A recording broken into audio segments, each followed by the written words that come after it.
ठीक है। तो 16 महाजनपदों का उल्लेख कहाँ मिल रहा है?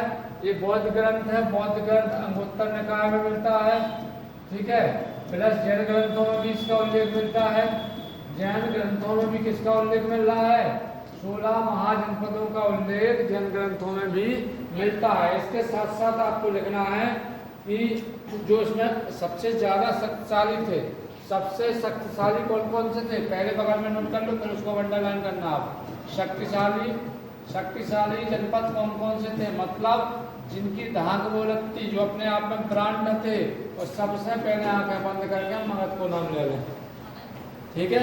16 महाजनपदों में एक व्यक्ति यहाँ पर निवास कर रहा है, जिसका नाम क्या है? अरे जिसका नाम वहां वो चल रहा है आपका, आगे चल के ये नंदवंश वगैरह शासन करेंगे, मगध, वही तो मगध है यहाँ। तो मगध हो गया।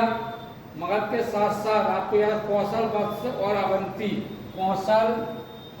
कौशल थे, कौशल, वत्स और अवंती, ये 4 याद रखना, ये 4 आपके शक्तिशाली महाजनपदों में गिर जाते थे। इस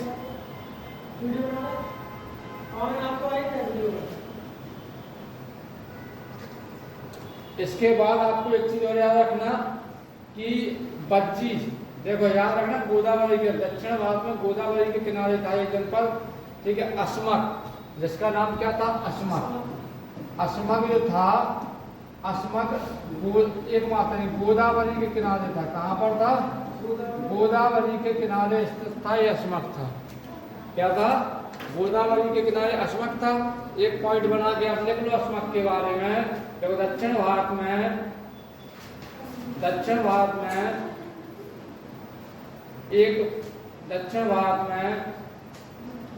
अस्मक महाजनपद गोदावरी नदी के किनारे स्थित था। अस्मक महाजनपद गोदावरी नदी के किनारे स्थित था। इतना आप नोट कर लीजिए।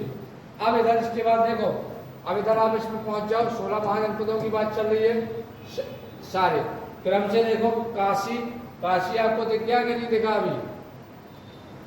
ये आपका काशी, देखो ये है काशी। तो महाजनपद का नाम लिखो काशी, जो इसकी राजधानी थी। इसके नीचे एक नोट लिखा है बनारस, यानी वाराणसी। काशी की राजधानी क्या थी? वाराणसी। इन सबको नोट कर लो। जैसे एक आपका कौशल है तो श्रावस्ती है, दूसरा आपको लिखना है तो कौशल लिख लो। कौशल की राजधानी जो थी वो थी श्रावस्ती। देखो कौशल है, एक कौशल लिखा हुआ है, कौशल की राजधानी क्या है? श्रावस्ती। अब हम प्राचीन भारत में पहुंच जाएं तो ये हमारा भारत आज का भारत क्या है? यहाँ से कटा हुआ नजर आता है, मतलब ये ऊपर का कुछ भाग हमारा नेपाल में चला गया है, ठीक है। और जैसे अयोध्या भैरवान मंडल है ना, वो वही श्रावस्ती वाला एरिया है जो, ठीक है।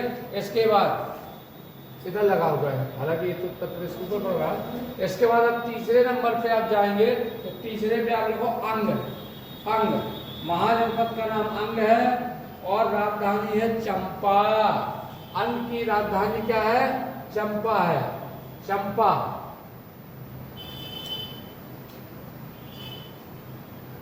ठीक है। इसके बाद अगला डाल लीजिए बज्जी। बज्जी, बज्जी का जो है वैशाली, देखो ये लिखा है ना, वैशाली उत्तरी बिहार में पड़ता है। बिहार के उत्तर दिशा में स्थित है। बिहार पड़ गया, उत्तरी बिहार में है। बज्जी वैशाली कहाँ है? उत्तरी बिहार में पड़ता है ये वाला। अगला एक और नाम लिख लो, मल्ल। मल्ल, हाँ, मल्ल की राजधानी जो हुआ करती थी वो थी वैशाली। मल्ल की थी, कुशीनगर होगा इसका, कुशीनगर, ठीक है, कुशीनगर। अवंती की उज्जैन, बेटा एक नाम लिखो अवंती, उज्जैन।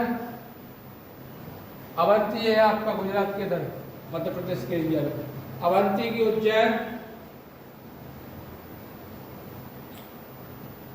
मत्स्य की विराटनगर, ये लिखा हुआ है, इसके जस्ट ऊपर आप जाएंगे, ये मत्स्य है और इसकी राजधानी क्या थी? विराटनगर। मत्स्य हो गया जनपद का नाम, इसकी राजधानी क्या थी? विराटनगर। इसके साथ सूरसेन, मथुरा। सूरसेन, सूरसेन की पहुंचो मथुरा, देखो ये है आपके यूपी वाले हैं हम।